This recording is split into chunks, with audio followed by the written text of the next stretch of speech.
This issue straight up freaked me out, everyone. What's going on with this? Welcome back, everyone. Hello, my name is Amanda, and I am here to talk to you about comics. Some of you may know me as Vamp, and we do a lot of things on this channel, but we also like to talk about comics. And this one is a very special one because Absolute Martian Manhunter is the one that I was like most excited about. I know I love Wonder Woman. I love talking about Wonder Woman, and I also love Batman. Batman's one of my favorite superheroes of all time. But Martian Manhunter is a character that I just feel is so underrated, so undervalued, and is so cool. And I was so excited to hear that we would be getting an absolute Martian Manhunter. Also, this creative team is freaking out of this world. It is more than what I could have ever dreamt of asking for. We have Deniz Camp on writing. We have Javier Rodriguez on colors, on art, on just all the visuals basically that you see in here other than letters. And Javier Rodriguez is one of my favorite artists of all time. And for letters, we have Hassan Otsmane-Elhaou, who is so freaking amazing in this. We need to talk about letters, okay? So we are here to talk about Absolute Martian Manhunter, issue number 1. Before we get into it, I want to say spoilers in effect. If you haven't read the issue yet, I am going to be talking about the ins and outs of everything in here, and we're going to start it off with a little synopsis. Now, the interesting thing about this book is that it kind of jumps back and forth through the incident that happens to John, but that is what it starts with, to just what he's doing in his life as he's uncovering and processing what really happened to him. It starts with the accident. John realizes that he's been injured. He goes for a checkup. He finds out he's actually fine, and he is recommended, though, because he did kind of suffer, I think, a bit of a concussion. His brain is swollen a bit, that he takes some time off work. However, John seems to lie to his wife and says, no, I gotta go back to work. I was cleared for work. It is what it is. And then we find out when he goes to work that they also want him to take time off. However, he fights to be kept on, and because they have such a small office, they allow this to happen. Meanwhile, John is still processing what has been going on with him, and he's actually actively investigating this case with the bomber where he was in this explosion. Now, he doesn't tell his office this. In fact, they tell him not to get involved in this case and to stay out of it. He also just lies to his wife and says, you know, I tried to get the vacation, but I couldn't get the vacation. No vacation for me. And while all of this is going on, he's experiencing some psychedelic visuals where he is seeing smoke everywhere that is colored and seeing a face kind of everywhere he looks that seems to be revealing itself to him, including when he goes to look at some figures that his son made, and one of them that's him is not only kept further away, isolated from everything else, but it also looks like an alien figure. John, after experiencing all of this, decides to go back to the doctor to say, you know, what's going on with me? Why am I seeing these freaky things? Meanwhile, also continuing the investigation into why potentially the bomber even blew themselves up, what happened with that, because he just wants something to have meaning. He doesn't want it to be random. However, he is unsuccessful with finding a real reason as to why this happened, and as he thinks back on his whole life, he finds himself overwhelmed by the people around him, the smoke that is coming off of them. And in the end, he is forced to confront what really happened to him and the fact that he is no longer alone in his body, that there is this smoke within him that is actually a different being, a Martian, if you will, not of this world. And that's basically it. It ends with this fun gimmicky page, but we'll get into that more as a full point because it's really fun and I have a lot that I want to say about it. So let's talk about what's really going on in this issue. What do I love about it? Why do I find it disturbing? What, if anything, do I think needs to be improved here? Let's talk about that. Now, the first thing I want to highlight is the psychedelic visuals that we get in here. And I mean, they are literally psychedelic. I feel like this issue is dealing with the idea of substances, and that has literally been commented on by the creators, so I do believe that is definitely baked in there. But also a lot about addiction, it also feels kind of. This idea of smoking. I mean, when John gets out of the hospital after his first checkup, he also goes to the smoker area and we just see everyone smoking, surrounded by smoke. Smoke and fire also are key elements to the comic. We'll talk about those a little bit more later. But there's also the idea that John is addicted to his work. He is a bit of a workaholic. He actively tries to fight to stay away from his family life.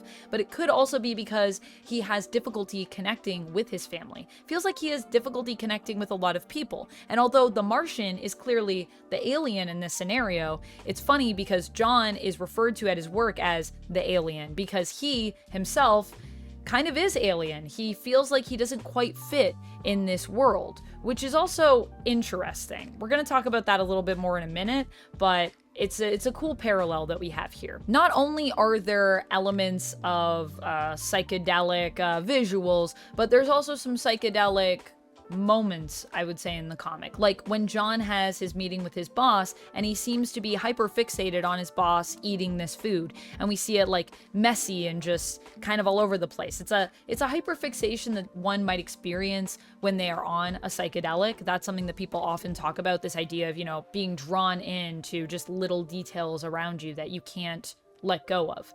And I feel like there's elements of that in this as well. These visuals are amazing, by the way. There is so much going on with them, and I feel like symbolism is something I would be remiss if I didn't bring it up in regards to these colors. To me, the colors are also there to represent emotions and thoughts that people are having around him.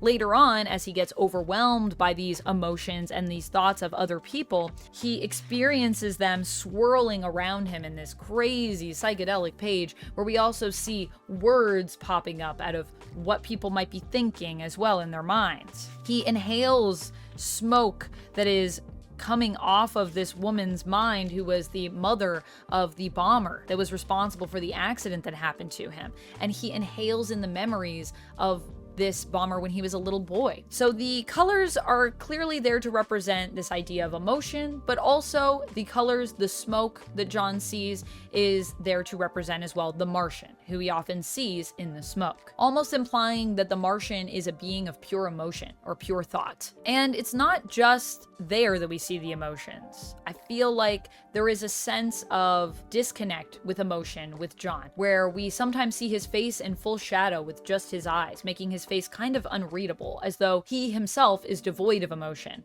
which is also what makes the marriage of the Martian and John so interesting. The Martian seemingly being a being that is made up entirely of emotion, whereas John is removed from it, is more alien to this idea of emotions, and doesn't seem to express or feel them in the same way as those around him, either because he's suppressing his emotions and is in denial, or perhaps there could be another reason for this. It could be that John is autistic in some way and therefore struggles to connect in the same way to emotion that other people do. Perhaps he has a neurodivergence. This is something I've seen people talking about online, and the more that I kind of go back through this issue and examine it, the more it makes sense to me. It could also make sense when you consider that John's son also doesn't speak in this issue, and it could be that his son also has autism, and perhaps that is what's going on here, and that is why John is the way he is. But I don't think it's exclusive to John either in this issue. I think the idea of suppressed or repressed emotions is also seen in other characters, like his wife.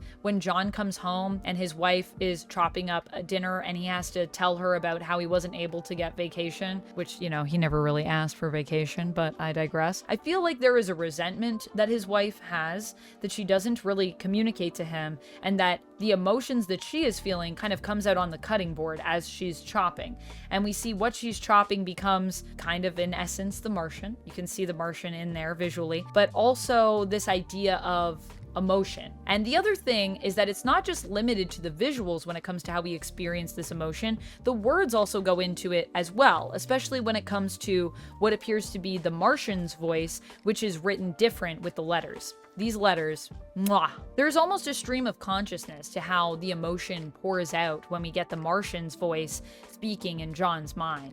We get things like poor trapped things, light themselves on fire to escape. We get memory, living music dancing in daffodil light, abstracted canyons beyond physics and form, waves of quantum foam gently lapping. These run-on stream of consciousness, James Joyce evoking ramblings from the Martian, where it feels like the Martian is trying to make sense of the feelings of people around them and the feelings within John as well. Feelings that I think, while John maybe doesn't connect to as much, are still present within him. It also feels like the Martian is trying to use these memories and these emotions that they're tapping into to communicate with John that they are no longer alone and try to convey the connection that the two have. Like, for example, when John is waiting to see the doctor again for another checkup because he's been seeing all this freaky stuff, and he has this memory that the Martian seems to bring up. Memory of first firefight. Senior Agent Sutri turning to you saying, "We're in this together, partner." This idea of them being together, them being melded, trying to communicate to John, "John, you're not alone in here. I'm here with you now." Very freaky, very freaky. As this goes on, there's kind of an unraveling that happens in John's mind where he is forced to confront what really happened in that explosion and the fact that there is another entity now that is joined with him. We also get a lot of symbolism with the fire and the smoke, and I think it's interesting that fire is used in this way. We'll talk more about its connection to Martian Manhunter, but what I really wanted to point out is I feel like the connection to the emotions with fire. I mean, fire as an element is often known as being one of the more emotional elements. I would say fire and water are the two that we have. Fire, however, is unbridled. It is this sense of passion, of explosive emotion, something that you can't escape, which is what this issue is also building to. And as we get to that climax of the issue with John having to realize what's really going on with him and having to confront that, there's also little images of the explosion happening that are peppered in terms of us revisiting that moment until eventually it culminates in that explosion, us revisiting that moment and realizing that John survived because of this alien. Of course, what really happened there is also still a bit unclear, and I like that about this issue. I like that it doesn't give us all the answers right away, and it makes you have to read between the lines and with using the visuals as an element of storytelling to kind of discern what's really going on. Is it that John and the Martian have melded together? Is it that the Martian has taken over John and is actually becoming John, and perhaps John no longer exists? Perhaps John is now dead. We don't really fully know, but there are cues that kind of support, I think, both ideas there, and I'm very curious to see, as we learn more about this relationship between the two sides, what exactly is going on. The fact that all these emotions for John are being brought back up by the Martian are also interesting, because it made me wonder if this is the Martian trying to wrap their mind around these memories, or if it is simply the Martian trying to understand John by bringing them up, or even convey things to John, like with the memory with the senior officer and saying, you know, we're in this together. It's like an invasion of the mind, and it all really builds to this final page, which literally makes it feel like a straight up invasion of the mind. So here we get this page, and it kind of explains to you how you can read it. It's very fun, it's very gimmicky, and I love it. And what you have to do is you have to grab lights, like so, and you shine the lights behind the page to get the image underneath. The image on the back coming through the front, where the Martian explains to us that he is actually the Martian mind. What does that mean? Well, I have an idea. And while I feel like some people might linger on the crassness of this and, you know, the language that's used there, especially with the idea of this being like a fun thing for kids to do, I think it's just the Martian interpreting that word, reinterpreting it based on John's understanding of it. Because what is to It can be a few different things. It can also mean, you know, to make love. It can be an element of love. It can be mating or joining together. And I think that that is more how the Martian actually means to convey this to John. That it's not necessarily this horrifying thing, even though when you first read it, it feels very horrifying. But when you read what the Martian says before in John's mind, it seems to convey that the Martian is here to help John in a lot of ways. He says that he is healer. He says that he is here to redeem John. Us. What are you? Mind, hunt, kill, save, redeem, heal, Now you, through the smoke. Remember. Look. And there's also this little devious smile that the Martian has when he conveys all of this. So I believe that it's not necessarily meant to be threatening, but I love that it comes across as threatening anyways. So before we kind of wrap this up, I want to talk about a few key elements. One, these visuals are amazing. I just want to gush a little bit about Javier Rodriguez. I love Javier Rodriguez, one of my favorite artists of all time.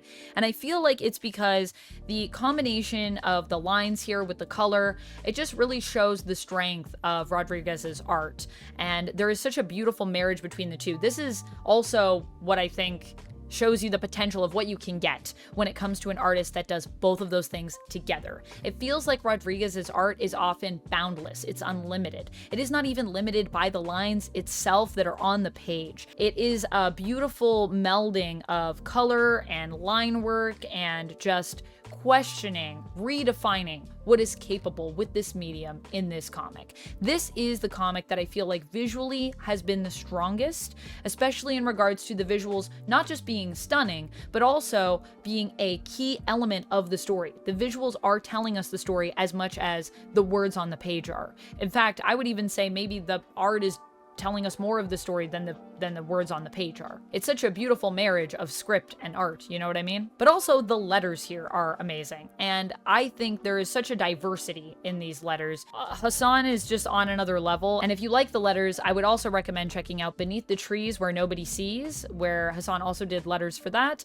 and Cowl 1964. Also, just all of those are quite good, but just even for the letters alone. Letters don't often get hyped enough, but they are so important to a comic, especially when people know how to utilize them as a writer, and when writers know the importance of letters, which clearly Camp does, because they are utilized in this book, and that is because of all three of these people coming together to build this trifecta to open up our mind, just like the Martian is opening up John's mind. We get this whole idea as well of this third eye here on his forehead, which is sometimes overlaid with John, and even on the cover, the way this looks, it's like coming out of John's mind is the Martian, who is like opening up our minds to everything around us, these psychedelic elements, allowing you to see things that you couldn't see before, allowing you to experience the world in a new way because you have new senses. It's very cool. It's very psychedelic, and I love it. I think it's super cool. This is also why I think the Martian is actually